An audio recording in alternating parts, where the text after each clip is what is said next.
নমস্কাৰ বন্ধুসকল, আজি হৈছে ফাগুন মাহৰ 19 তাৰিখ দেওবাৰ। আজি কৃষ্ণপক্ষৰ সপ্তমী তিথি, ইংৰাজী 2024 চনৰ 3 মাৰ্চ। আজি হৈছে অনুৰাধা নক্ষত্ৰ আৰু আজিৰ শুভ সময় হৈছে নিশা 12:10 পৰা 12:57 আৰু ৰাহুকাল 4:54 পৰা 6:21। এতিয়া আমি আমাৰ ৰাশিফল শিতানলৈ যাওঁ। ৰাশিফল শিতানৰ প্ৰথম ৰাশিটো হৈছে মেঘ ৰাশি। মেঘ ৰাশি জাতকৰ আজি আপোনাৰ বাবে এক সুখৰ দিন হ'বলৈ গৈ আছে। ইটোৰ পিছত সিটো ভাল খবৰ শুনিব পাব। আপোনালোকে দিয়া পৰামৰ্শ কৰ্মক্ষেত্ৰত মানুহৰ বাবে অতি উপযোগী হ'ব আৰু বিষয়াসকলেও নিশ্চিতভাৱে কাৰ্যকৰী কৰিব। আপুনি আপোনাৰ বিলাসিতাত বহুত টকা খৰচ কৰিব, যাৰ বাবে পিছত আপুনি টকাৰ নাটনিৰ সন্মুখীন হ'ব পাৰে। দীৰ্ঘদিন ধৰি স্থবিৰ হৈ থকা আপোনাৰ কিছুমান ব্যৱসায়িক পৰিকল্পনাই হয়তো পুনৰ গতি লাভ কৰিব পাৰে, যিয়ে আপোনাক আৰ্থিক অৱস্থা শক্তিশালী কৰিব। এতিয়া বৃষ ৰাশি। বৃষ ৰাশি জাতকৰ আজি আপোনাৰ বাবে ইতিবাচক ফলাফল কঢ়িয়াই আনিব। আপোনাৰ কথা বতৰা আৰু আচৰণত ইতিবাচকতা বজাই ৰাখিব লাগিব, তেতিয়াহে আপুনি মানুহক আপোনাৰ প্ৰতি আকৰ্ষণ কৰাত সফল হ'ব। আপোনাৰ বন্ধুৰ সংখ্যাও বাঢ়িব আৰু আপোনাৰ দেউতাকৰ কিবা এটা কথাত বেয়া লাগিব পাৰে। আপোনাৰ নতুন ঘৰ, দোকান আদি কিনাৰ ইচ্ছা পূৰণ হ'ব। বহুদিনৰ পৰা অপেক্ষা কৰি থকা আপোনাৰ ঘৰটো সংস্কাৰ কৰাৰ পৰিকল্পনা কৰিব পাৰে। এতিয়া মিথুন ৰাশি। আজি মিথুন ৰাশিৰ লোকৰ বাবে মধ্যমীয়া ফলদায়ক হ'বলৈ গৈ আছে। ভ্ৰমণৰ সময়ত কিছুমান গুৰুত্বপূৰ্ণ তথ্য পাব পাৰে। ৰাজনৈতিক কাম কৰা লোকসকলে সাৱধান হ'ব লাগিব আৰু কাকো অনাকাংক্ষিতভাৱে উপদেশ দিয়াৰ পৰা বিৰত থাকিব লাগিব, নহ'লে পিছত আক্ষেপ কৰিব।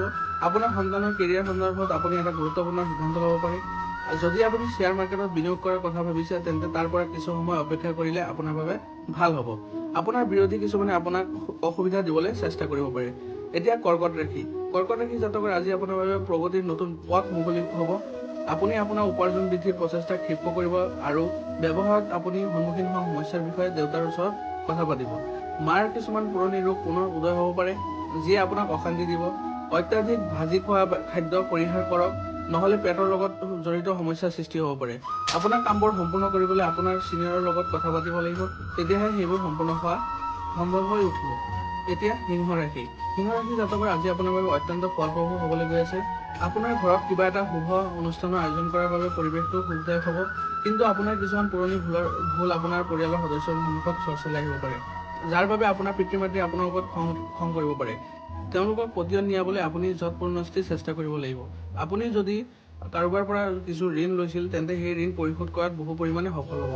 কোনো ধৰণৰ গুৰুত্বপূৰ্ণ তথ্য বাহিৰৰ কোনো লোকৰ আগত প্ৰকাশ নকৰিব। এতিয়া কন্যা ৰাশি। কন্যা ৰাশি জাতকৰ আজি আপোনাৰ বাবে আলোচনা কৰিবলৈ অতি কঠিন দিন হ'ব। নিজৰ বাক্য আৰু আচৰণৰ ওপৰত নিয়ন্ত্ৰণ বজাই ৰাখক। আপোনাৰ শান্ত আচৰণৰ বাবে আপোনাৰ পৰিয়ালৰ লোকে সুখী হ'ব। কিছু পাৰিবাৰিক বিবাদৰ বাবে আপুনি দুখী হ'ব। আপোনাৰ ল'ৰা-ছোৱালীৰ ফালৰ পৰা হয়তো কিছু ভাল খবৰ শুনিব। কাৰোবাৰ ভুল বক্তব্যত আপুনি একমত হোৱা উচিত নহয়। প্ৰতিপক্ষৰ খোজ বুজিব লাগিব। বুদ্ধি আৰু বিবেচনাৰে লোৱা সিদ্ধান্তবোৰত আপুনি সুখী হ'ব আৰু কৰ্মক্ষেত্ৰত কিছু সন্মান পাব পাৰে। এতিয়া তুলা ৰাশি। তুলা ৰাশি জাতকৰ আজি আপোনাৰ বাবে মিশ্ৰিত দিন হ'বলৈ গৈ আছে। ৰাজনৈতিক কাম কৰা মানুহে হয়তো ডাঙৰ পজিশ্যন পাব পাৰে, কিন্তু বহিৰাজ্যত ব্যৱসায় কৰা লোকসকলে সাৱধান হোৱাটো প্ৰয়োজন। আপোনাৰ ভাই বা ভনীয়েকৰ বিয়াৰ বাটত অহা বাধাবোৰ আঁতৰি যাব। বন্ধুৰ কোনো ভুল বক্তব্যত সন্মতি দিয়াৰ পৰা বিৰত থাকিব।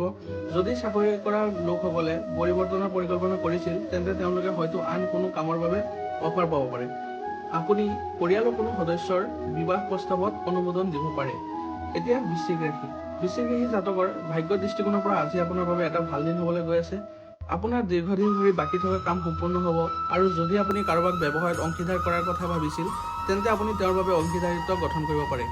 আপুনি আপোনাৰ সন্তানৰ পৰা কিছু হতাশাজনক খবৰ শুনিব পাব। আপোনাৰ উপাৰ্জন বৃদ্ধিৰ প্ৰচেষ্টা ত্বৰান্বিত হ'ব আৰু আপুনি হয়তো ধৰ্মীয় ভ্ৰমণৰ পৰিকল্পনা কৰিব পাৰে। আপোনাৰ পত্নীৰ বাবে কিছু নতুন কাপোৰ, মোবাইল আৰু লেপটপ আদি ল'ব পাৰে। এতিয়া ধনু ৰাশি। ধনু ৰাশি জাতকৰ আজি আপোনাৰ বাবে লেনদেনৰ বিষয়ত সাৱধান হোৱাৰ দিন হ'ব। যদি আপুনি কাৰোবাক ধন ধাৰে দিছে, তেন্তে লিখিত ৰূপত দিলে আপোনাৰ বাবে ভাল হ'ব। আপোনাৰ সম্পত্তি কিনাৰ সপোন হয়তো পূৰণ হ'ব, কিন্তু কাকো অংশীদাৰ নকৰিব। প্ৰেম জীৱন যাপন কৰা লোকসকলৰ বিবাহ প্ৰস্তাৱত অনুমোদন হ'ব পাৰে। দ্ৰুতগতিত চলা বাহন ব্যৱহাৰ কৰাৰ সময়ত সাৱধান হ'ব। ছাত্ৰ-ছাত্ৰীসকলে বৌদ্ধিক আৰু মানসিক বোজাৰ পৰা সকাহ পাব। কৰ্মচাৰীসকলৰ যদিও তেওঁলোকৰ কামৰ বোজা অধিক পৰিব, কিন্তু চিন্তা কৰাৰ কোনো প্ৰয়োজন নাই। এতিয়া মকৰ ৰাশি। মকৰ ৰাশি জাতকৰ আজি আপোনাৰ আয় আৰু ব্যয়ৰ মাজত ভাৰসাম্য ৰক্ষাৰ দিন হ'ব। আপোনাৰ বৃদ্ধি পোৱা খৰচে আপোনাক আমনি কৰিব, কিন্তু আপুনি যিকোনো সম্পত্তিৰ সৈতে অতি সাৱধানে মোকাবিলা কৰিব লাগিব আৰু ইয়াৰ স্থাৱৰ দিশসমূহ স্বতন্ত্ৰভাৱে পৰীক্ষা কৰিব লাগিব। বহুদিনৰ মূৰত পুৰণি বন্ধু এজনক লগ পাই আপুনি সুখী হ'ব। প্ৰেম জীৱন যাপন কৰা মানুহে নিজৰ সংগীক ডিনাৰ ডেটত লৈ যোৱাৰ পৰিকল্পনা কৰিব পাৰে। বয়োজ্যেষ্ঠসকলৰ কথা মতে চলিলে আজি দিনটো ভাল হ'ব। এতিয়া কুম্ভ ৰাশি। কুম্ভ ৰাশি জাতকৰ আজি আপোনাৰ বাবে এক ব্যস্ততাপূৰ্ণ দিন হ'ব। বহুত ব্যস্ততাৰ বাবে আপুনি অসুবিধা পাব, কিন্তু আপুনি নিজৰ কামতকৈ আনৰ কামত বেছি মনোনিৱেশ কৰিব, যিয়ে আপোনাক অসুবিধা দিব। বৌদ্ধিক আৰু মানসিক বোজাৰ পৰা ছাত্ৰ ছাত্ৰীয়ে সকাহ পাব। আপোনাৰ সন্তানে আপোনাৰ আশা অনুসৰি কাম কৰিব। ভ্ৰমণৰ সময়ত কিছুমান গুৰুত্বপূৰ্ণ তথ্য পাব পাৰে। আপুনি আপোনাৰ এজন বন্ধুৰ স্বাস্থ্যৰ বাবে চিন্তিত হ'ব, যাৰ বাবে আপুনি হয়তো কিছু ধনৰ ব্যৱস্থা কৰিব লাগিব পাৰে। এতিয়া মীন ৰাশি। মীন ৰাশি জাতকে আজি আপোনাৰ বাবে কঠোৰ পৰিশ্ৰম কৰা দিন হ'ব আৰু কৰ্মক্ষেত্ৰত আপুনি দলীয় কামৰ সৈতে কাম কৰিব, য'ত আপুনি আপোনাৰ জুনিয়ৰৰ পৰা সম্পূৰ্ণ সমৰ্থন পাব। ব্যৱসায়ত আপুনি আপোনাৰ কামত অবিৰতভাৱে আগবাঢ়ি যাব। বন্ধু বান্ধৱীৰ পৰা সহযোগিতা পাব। কাৰো পৰা ধন ধাৰে লোৱাৰ পৰা বিৰত থাকিব। যিকোনো প্ৰতিকূল পৰিস্থিতিত আপুনি ধৈৰ্য ধৰিব লাগিব আৰু কিছুমান নতুন চুক্তিৰ সুবিধা ল'ব। যিকোনো চৰকাৰী আঁচনিত ধন বিনিয়োগ কৰিলে আপোনাৰ বাবে ভাল হ'ব।